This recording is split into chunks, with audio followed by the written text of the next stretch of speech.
चलिए अब आपके टेक्स्ट बुक का सॉल्यूशन देख लेते हैं। मैं आपके साथ एक स्क्रीन शेयर कर रहा हूँ।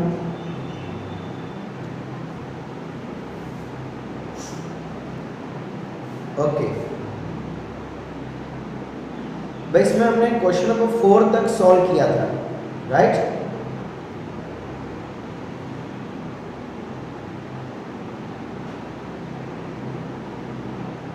चलिए क्वेश्चन नंबर 2.5 भाई देखिए 2.5 में क्या दिया हुआ है, आप अपना कैलसी पेन पेपर सब लेके बैठिएगा।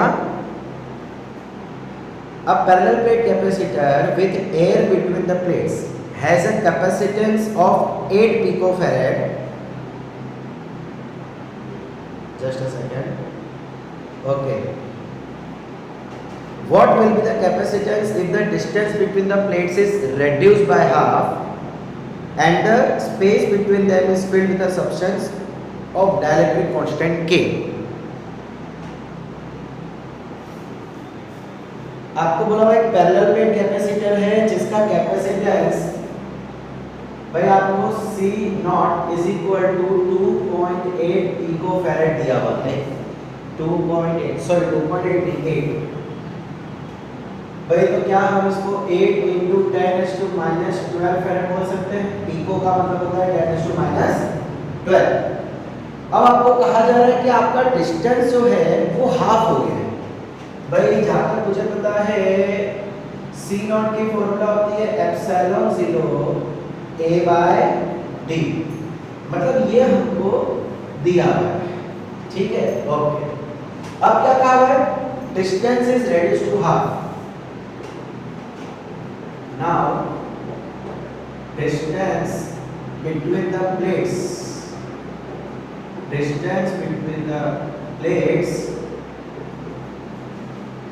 is reduced to half and dielectric material of constant K has been placed। भाई समझ आ रहा है आप लोगों को बच्चा?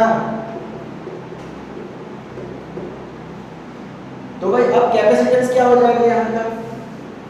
C इज इक्वल टू, भाई आपको याद हो तो हमने क्या देखा था, जब ये डायरेक्ट कांस्टेंट आता है तो capacitance becomes K times of initial capacitance, है ना?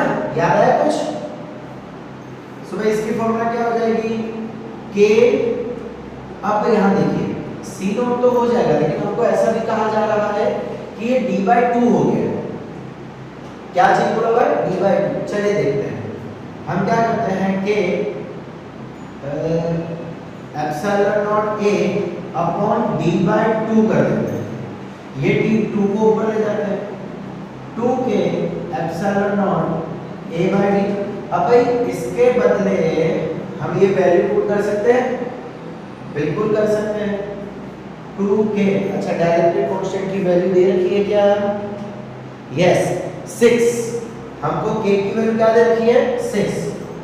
तो भाई ये k के बदले 6 रख दिया और इसके बदले रख दिया 8 × 10⁻12। तो ये क्या हो जाएगा? 8 × 6 = 48, 48 × 96, 96 × 10⁻12। तो इसको हम स्टैंडर्ड फॉर्म में लिख सकते हैं 9.6 × 10⁻11 फैरेड, या तो फिर 96 पिकोफैरेड भी लिख सकते हैं। समझ आ रहा है बच्चा लोग कैसे हमने क्वेश्चन किया? Okay, question 2.6। फर्स्ट आपको बोला हुआ है कि 3 कैपेसिटेंस सीरीज में है, सबकी वैल्यू 3 पिकोफैरेड 3 पिकोफैरेड 3 पिकोफैरेड दी हुई है। तो भाई हमको पता है कि सीरीज में होते हैं तो उसका रेसिप्रोकल हो जाता है। So C equivalent is equal to C/3। भाई हमने पहले भी देखा हुआ है कि अगर सेम कैपेसिटेंस है तो हम डायरेक्टली 3 है तो C/3 कर सकते हैं। आप जो आपको सॉल्व करना है यही चीज आएगी। ओके, सो ये हो जाएगा 9, अच्छा सॉरी ये 9 दिया हुआ है, सॉरी माय मिस्टेक, क्वेश्चन में दिया हुआ है 9। 9 डिवाइड बाय 3 ये आ गया 3 पिकोफैरेड। यानी कि अब सर्किट कैसी बन जाएगी भाई, इस टाइप की। ये हो गया 3 पिकोफैरेड, ये हो गया वोल्टेज। वोल्टेज कितना देखा रखा है आपको 120। अब हमको पूछा जाए कि हर एक कैपेसिटर के पास कितना वोल्टेज होगा, तो मैं चलो यहाँ पे इस कैपेसिटर की वैल्यू सेम है। Since the capacitance is same, the potential distribution will be same। अब कैपेसिटेंस सेम है तो डिस्ट्रीब्यूशन भी सेम होगा, तो सीधी सी बात है कि potential distribution is equal to 120 divide by 3। तीन कैपेसिटर है ना, तो इक्वली डिवाइड होगा। देखो बच्चा लोग, ये मैंने डिवाइड बाय 3 इसलिए नहीं किया है कि इसकी वैल्यू 3 है, नहीं, यहाँ पे नंबर ऑफ कैपेसिटर 3 है, इक्वली डिस्ट्रीब्यूट कर रहा है भाई। अगर तीनों के लिए 120 है तो एक के लिए कितना, वो वाला कॉन्सेप्ट बहुत ही आसान होगा। सो ये क्या हो जाएगा 40 वोल्ट। तो तीनों के पास में 40 वोल्ट आएगा। अगर आपको चेक करना है तो आप चेक कर सकते हो। कैसे, पहले हमको क्या निकालना पड़ेगा, यहाँ से चार्ज निकालना पड़ेगा। चार्ज निकालने के लिए आपको बता, भाई मैं रफ वर्क कर रहा हूँ खाली आपको बताने के लिए। Q is equal to CV होता है, कैपेसिटेंस आ गया 3 और ये आ गया 120। सो ये कितना हो जाएगा 360 पिको कूलम हो जाएगा, बिकॉज 10⁻12 कूलम होगा, तो ये पिको कूलम। ठीक है, अब भाई हमें Q1 Q2 Q3 ढूंढना है। चलिए ठीक है, सॉरी V1 V2 V3 ढूंढना है। अब भाई आपको मालूम है कि जितना चार्ज यहाँ पे होगा उतना चार्ज इन तीनों के पास भी होगा, चार्ज सेम रहता है सीरीज में। Okay, so V1 is equal to Q, sorry हाँ बराबर, Q by C1, C is equal to Q by V, तो V को यहाँ ले गए। अब ये कितना हो गया 360 डिवाइड बाय 9, ये भी पिको में, ये भी पिको में, 10⁻12 उड़ जाएगा। आंसर क्या आएगा 40 वोल्ट। वही आया, सेम इसके पास भी वही चीज, सेम इसके पास भी वही चीज। तो भाई यहाँ पे कैपेसिटेंस इक्वल था, इसीलिए हम ये चीज बोल सकते हैं। अगर इक्वल नहीं होता तो फिर मुझे ये पूरा करना पड़ता है। ठीक है,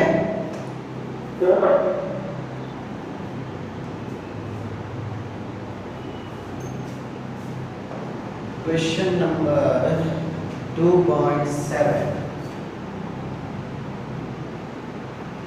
भाई आपको कहा हुआ है कि 3 कैपेसिटर जो है वो पैरेलल में कनेक्ट किए गए हैं।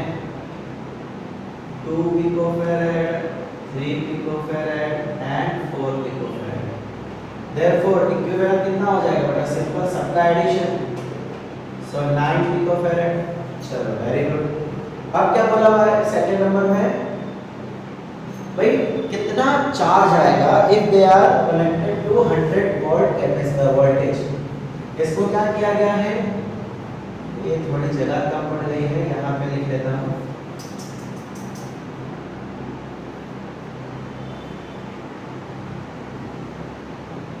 वोल्ट के साथ कनेक्ट कर दिया गया। ओके, तो भाई हमको पता है कि 100 करेंगे तो यार सिर्फ हमके पास वोल्टेज तो सेम जाएगा, इसके पास भी 100, इसके पास भी 100, इसके पास भी 100। ये तो हमारा नंबर 1 था। 2 + 3 + 4 9 पिकोफैरेड।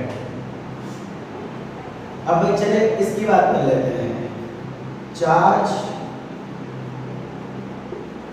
एट 2 पिकोफैरेड कैपेसिटर कितना हो जाएगा भाई, charge is equal to C1 भी, C1 कितना है 2 × 10⁻12 और वोल्टेज कितना है 100।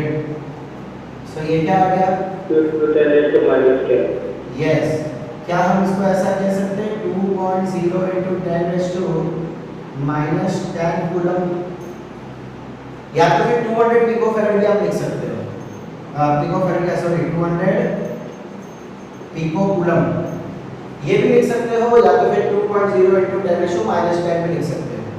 भाई ये चार्ज 1 आ गया, similarly charge 2 and charge 3।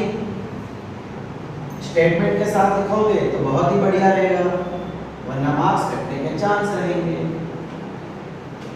Charge at 4 picofarad capacitor. So भाई यहाँ पे क्या हो जाएगा, Q2 is equal to C2V 4 × 10⁻⁻12 into 100। So भाई ये आ जाएगा आपका 400 पिकोकूलम। सिमिलरली Q3 आ जाएगा, अरे सॉरी ये 3 है, चलो 2 था सर। चलो इसको 3 नंबर कर देते हैं। 2 के लिए क्या, 4 के लिए कर लिया, 3 के लिए बाकी था हमारा, ठीक है। सॉरी बहुत कंफ्यूजन है। वो सर 3 है ना। हाँ 3 × C3V 3 × 10⁻⁻12 इंटू 100, तो ये हो जाएगा 300 पिकोकूलम। ओके, बहुत इजी था यार, कुछ प्रॉब्लम ही नहीं है इसमें।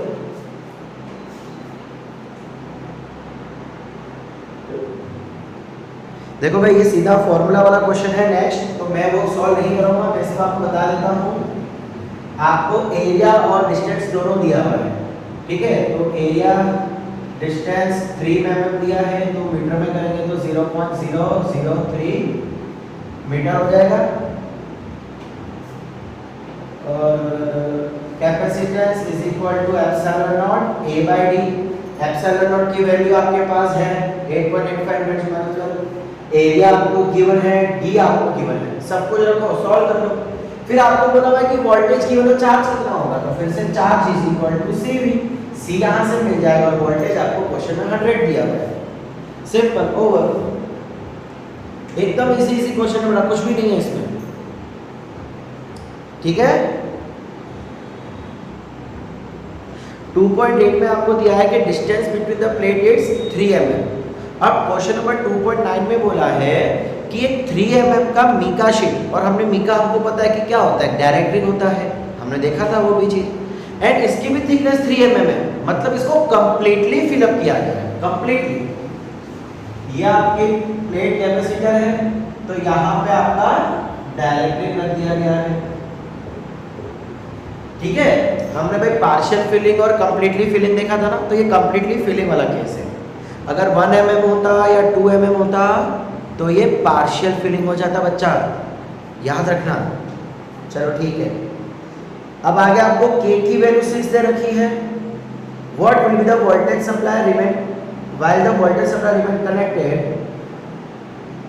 क्या पूछा गया है,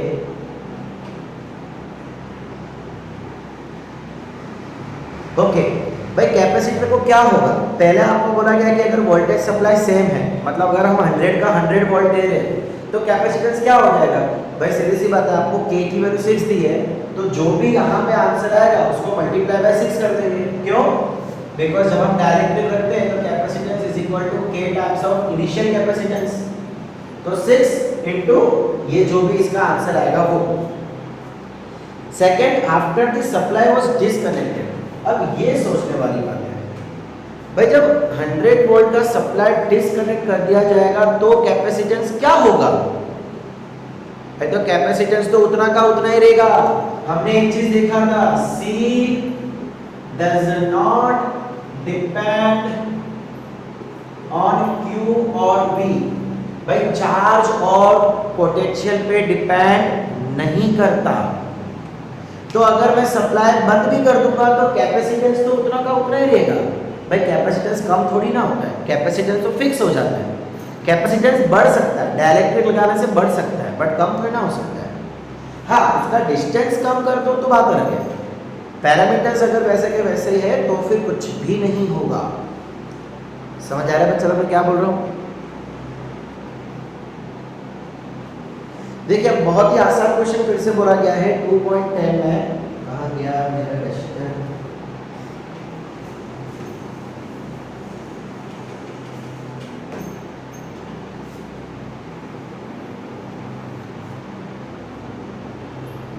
भाई आपको कहा गया है कैपेसिटर ऑफ 12 पिकोफैरेड, यानी कि 12 × 10⁻⁻12 farad, and potential has been given 200 volt। नहीं sorry 50 volt.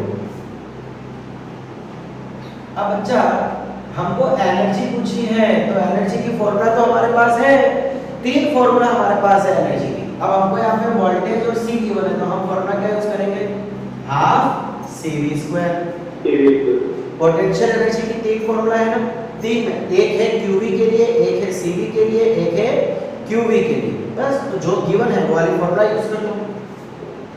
So half into, अरे आई थिंक आप कर सकते हो यार, इसमें क्या करने का है, 6 into 50 300 into 10 to minus 12 300 joule, या 3 into 10 to minus 10 जूल, ठीक है, अपने आप कर सकते हो बेटा, मैंने ऑलरेडी सॉल्व कर लिया। Okay, next question, a 600 picofarad, sorry क्या बोल रहे हो, 50 कहाँ से आएगा, हाँ अच्छा डिवाइड बाय 2, हाँ राइट, ठीक है, जो भी आंसर आवे whatever it is, simple calculation है भाई, बहुत ज्यादा कुछ नहीं है। Okay, next question, a 600 picofarad capacitor is charged by 200 volt supply, it is then disconnected from the supply and connected to another uncharged 600 picofarad। देखो अब यहाँ पे क्या कहा जा रहा है, एक कैपेसिटर है 600 पिकोफैराड का, उसको सप्लाई से कनेक्ट किया है, फिर उसको सप्लाई से डिस्कनेक्ट कर दिया, तो भाई उसके अंदर चार्ज कितना आ जाएगा, चलो पहले हम चार्ज फाइंड कर लेते हैं, 2.11। अच्छा क्वेश्चन पूछा क्या गया है, how much electrostatic energy is lost. अच्छा भाई कितनी एनर्जी लॉस हो गई, सो फर्स्ट वाली एनर्जी माइनस सेकंड वाली एनर्जी, सिंपल है। देखो when capacitor is connected to 200 volt supply, भाई तो उस समय एनर्जी क्या होगी, हमको C गिवन है, हमको V गिवन है, तो एनर्जी फाइंड कर सकते हैं ना, मैं UI बोल देता हूँ, इनिशियल एनर्जी कितनी हो जाएगी, half CV square, half into 600 into 10⁻⁻12, 600 picofarad है इसीलिए, इनटू पोटेंशियल 200 इनटू 200। चलिए इसका आंसर निकालिए, इसका आंसर आ जाएगा 6 2 12, 1 2 3 4 5 6, 12 इनटू 10⁻⁻6 यानी 1.2 इनटू 10⁻⁻7, नहीं सॉरी -5, 10⁻⁻5, हाँ 1.2 इनटू 10⁻⁻5 जूल, ये आ गई हमारी इनिशियल एनर्जी। अब फाइनल एनर्जी फाइंड करते हैं, भाई लेकिन फाइनली क्या बोला हुआ है कि वो बैटरी से निकाल के उसको हमने एक और कैपेसिटर के साथ कनेक्ट कर दिया है, यानी पहले इनिशियल की बात कर रहा हूँ, पहले क्या सिचुएशन थी, एक कैपेसिटर था और एक बैटरी थी। अब सेकंड सिचुएशन कैसी हो गई है, भाई यहाँ भी एक कैपेसिटर है एंड यहाँ भी एक कैपेसिटर है, वो भी 600 पिकोफैराड, ये भी 600 पिकोफैराड, लेकिन ऊपर वाला चार्ज्ड है, नीचे वाला अनचार्ज्ड है। चलो ठीक है, क्या होगा क्या होगा क्या होगा, भाई पहले इक्विवेलेंट कैपेसिटेंस देख ले। देखो आज सीधे सी बात है बेटा, ये दोनों कैसे कनेक्टेड है, पैरेलली कनेक्टेड है। अब पैरेलल में क्या होगा, चार्ज डिस्ट्रीब्यूट हो जाएगा, यानी कि अगर सपोज करो कि पहले चार्ज Q था, सो अब इसमें चार्ज हो जाएगा Q/2। दिखा देते हैं डोंट वरी, दिखा देते हैं। ओके, पहले चार्ज था Q, तो अब चार्ज हो जाएगा Q/2 and Q/2, because voltage connected नहीं ना, हमने बैटरी निकाल दी है, तो चार्ज क्या होगा, दोनों कैपेसिटर में डिस्ट्रीब्यूट हो जाएगा। पैरेलल में चार्ज डिस्ट्रीब्यूट होता है, हमको पता है कैसे डिस्ट्रीब्यूट होगा, दोनों 600 है तो इक्वली डिस्ट्रीब्यूट होगा। सो हम टोटल एनर्जी फाइंड करनी है, total energy half CV square, लेकिन यहाँ पे V नहीं है तो हम V यूज करेंगे नहीं, हम क्या यूज करेंगे यहाँ पे, कैसे किया जाए, एक काम करते हैं, चलिए हम यहाँ का चार्ज निकाल लेते हैं पहले तो, चार्ज निकाल सकता हूं मैं यहां से, Q is equal to CV 600 into 10⁻12 into 200, तो ये क्या हो जाएगा 12 इंटू 10⁻8, 1.2 इंटू 10⁻7 कूलम। इतना चार्ज आ गया। अब उस समय भी टोटल चार्ज तो उतना ही रहेगा। देखो Q/2 दोनों को ऐड करो तो टोटल चार्ज तो इतना ही रहेगा ना यार। हमें एनर्जी फाइंड करनी है और एनर्जी तो टोटल चार्ज और टोटल कैपेसिटेंस देखती है। सो टोटल कैपेसिटेंस फाइंड करो उसका। टोटल कैपेसिटेंस क्या हो जाएगा, कैपेसिटर्स आर इन पैरेलल, तो C इक्विवेलेंट क्या हो जाएगा 600 plus 600 is equal to 1200 picofarad is equal to, चलो ठीक है ऐसे रखो, ठीक है। इक्विवेलेंट कितना आ गया। अब क्या फाइंड करेंगे, एनर्जी। तो भाई जगह नहीं है, जगह नहीं है, चलो इतने में करते हैं, हो जाएगा थोड़ा बहुत सेटिंग। ये काम करता हूँ, ये वाला बिठा देता हूँ, ठीक है। हाँ ये वाला बिठा देता हूँ, यहाँ कर देते हैं, ठीक है। UF इज इक्वल टू, अच्छा भैया Q और C को लेके क्या फॉर्मूला थी, Q और C को लेके हाफ Q²/C, भूल गए, हाफ Q²/C। चलिए वैल्यू पुट कर दो, हाफ इंटू Q², Q कितना है ये 1.2 into 10⁻7 into 1.2 into 10⁻7 upon C कितना आ गया 1200 इंटू 10⁻12। चलिए इसका आंसर बताइए मुझे फटाफट।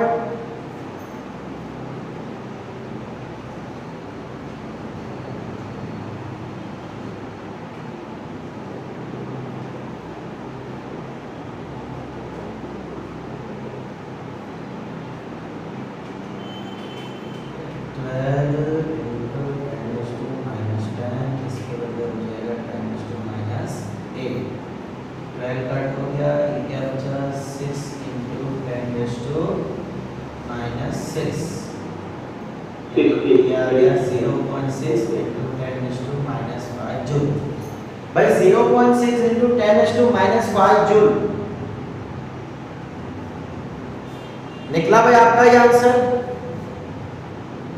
Yes sir. अब अच्छा मैंने 0.6 क्यों किया है, बिकॉज पहले जो हमने एनर्जी फाइंड की थी उसमें 10⁻⁵ था। अब हमें क्या करना है, लॉस फाइंड करना है, एनर्जी कितनी लॉस हुई तो माइनस करना पड़ेगा। तो माइनस करने के लिए मैंने क्या किया, जानबूझ के इसको 0.6 में कन्वर्ट कर दिया। अब फाइनली हम क्या फाइंड कर लेंगे, energy lost UI minus UF। भाई एनर्जी कम हो गई ना, हमको तो लॉस फाइंड करना है। सो पहले ज्यादा थी अब कम हुई है, सो UI माइनस UF। भाई चेंज इन एनर्जी हम फाइनल माइनस इनिशियल ही करते हैं, बट यहाँ पे हमें सिर्फ एनर्जी लॉस फाइंड करना है, प्लस माइनस से मतलब नहीं है, इसलिए मैं बड़ा माइनस छोटा कर रहा हूँ। सो 1.2 इंटू, बहुत ही गुजरम हो जाएगा, थोड़ा सा हटा लेते हैं।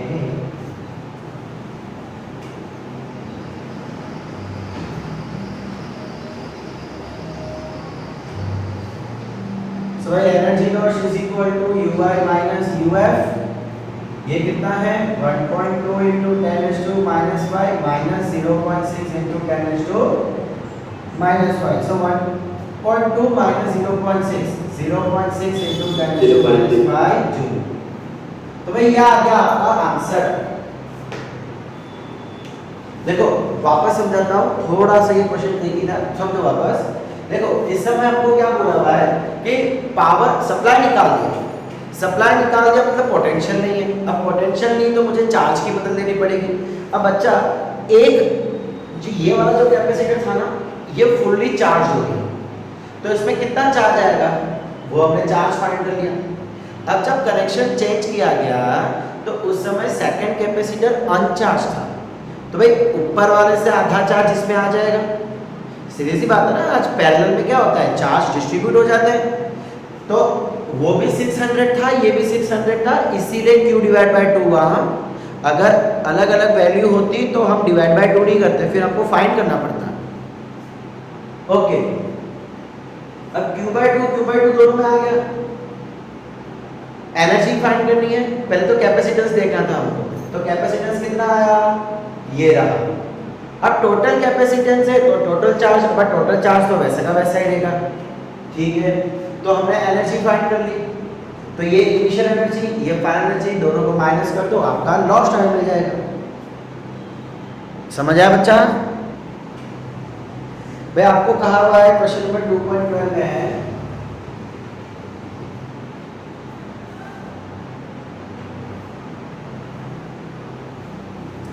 एक चार्ज है जो ओरिजिन पे पड़ा हुआ है, कितना, 8 microcoulomb.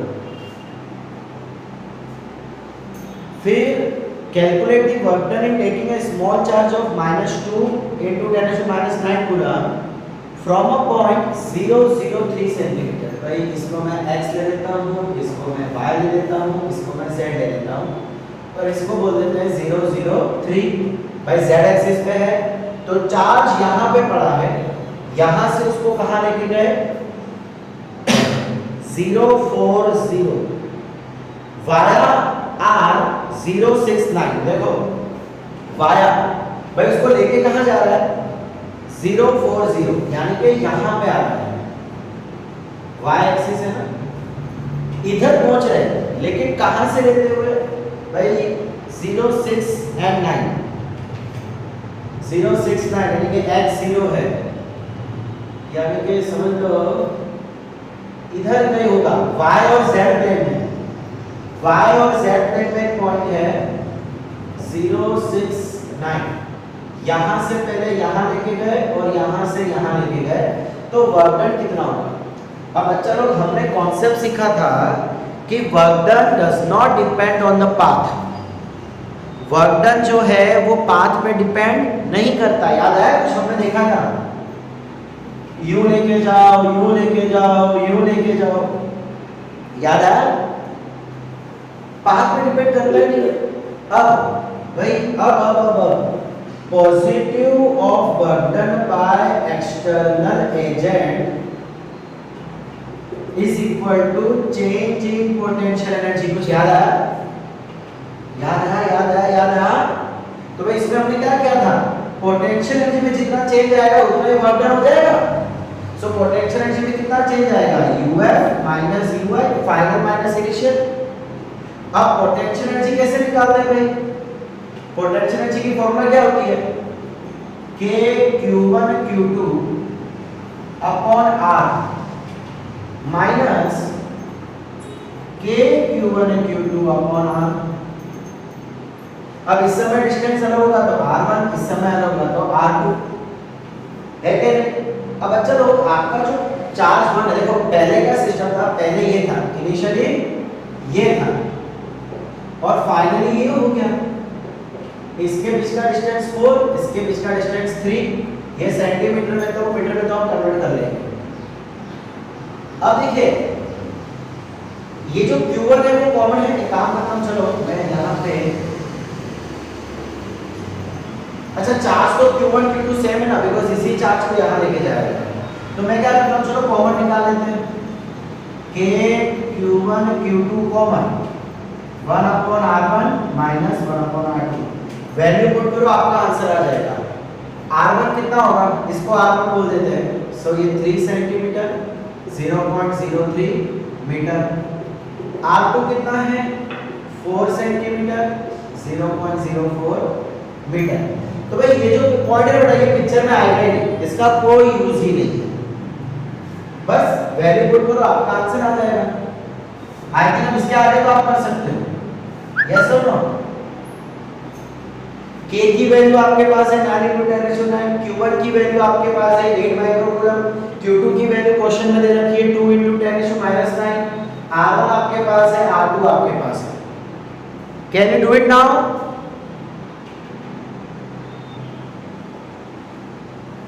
A cube of side B has a charge Q at each of its vertices. Determine the potential and electric field due to this charge array at the center of the cube. भाई array का मतलब arrangement. देखो आपको क्या कहा गया है, यहाँ पे क्यूब दिया हुआ है. Question number 2.13.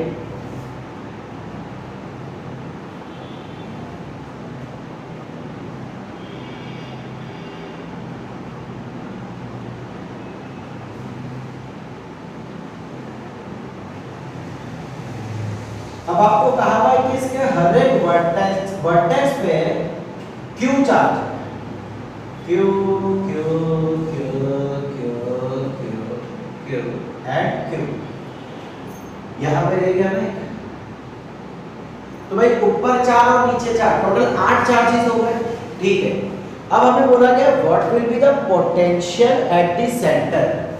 भाई एग्जैक्टली इसके सेंटर पे पोटेंशियल कितना होगा.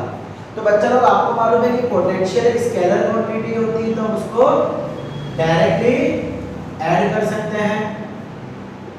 अब यहाँ पे क्या हो जाएगा, पोटेंशियल की फॉर्मूला क्या होती है, KQ/R. चार्जेस सेम है, डिस्टेंस भी सब सेम होगा. देखो डिस्टेंस क्या मतलब, ये चार्जेस तक का डिस्टेंस, ये तो सब जगह सेम ही होगा. तो मैं बोल दूंगा 8 टाइम्स KQ/R. अब मुझे चाहिए R.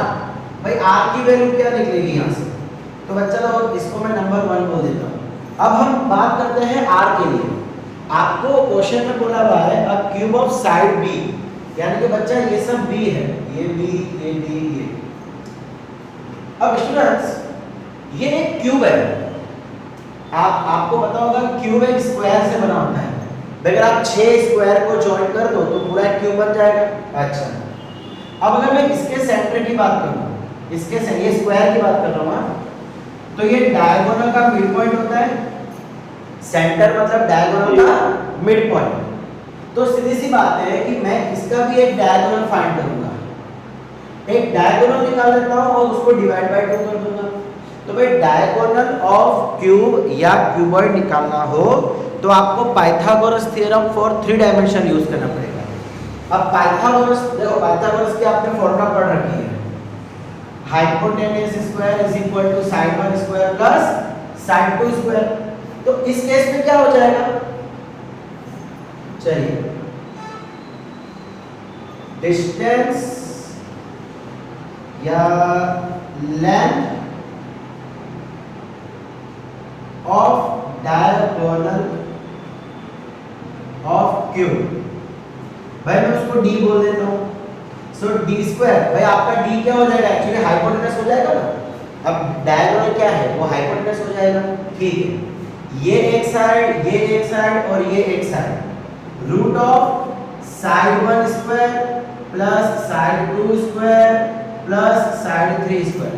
बट एक्चुअली यहाँ पे तीनों साइड सेम है, तो ये 1 2 3 लिखने की जरूरत नहीं है. याद रखना क्यूब और क्यूबॉइड का अगर डायगोनल निकालना हो तो उसकी LBH का स्क्वायर करके स्क्वायर रूट कर दो. ठीक है, जो पाइथागोरस में करते थे, पाइथागोरस में सिर्फ 2 साइड होती थी, इसमें एक तीसरी साइड भी आ जाएगी. इतना ही चाहिए. यह आ जाएगा √3b square.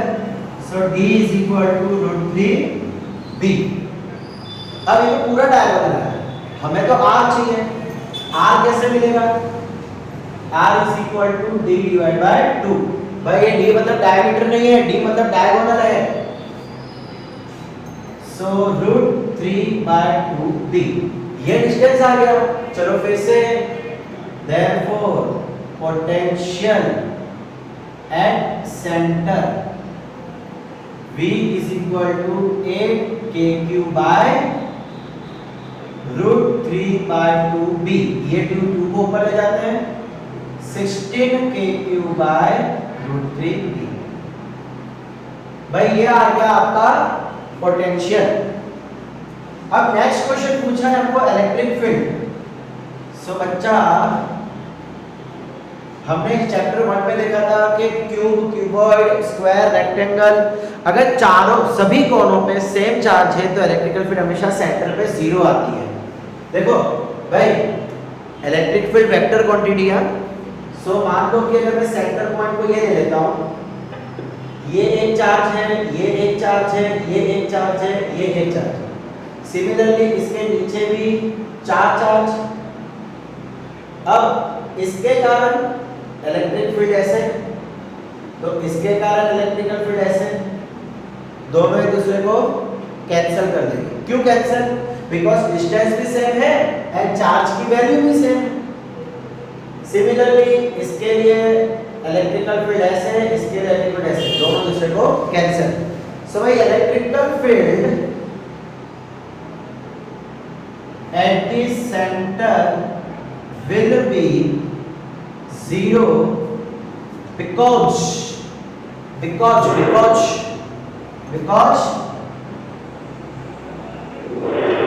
the same charges are spreaded symmetrically। ठीक है, picture over.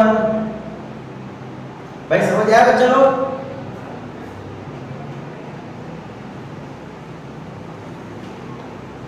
Yes, sir. Yes, sir.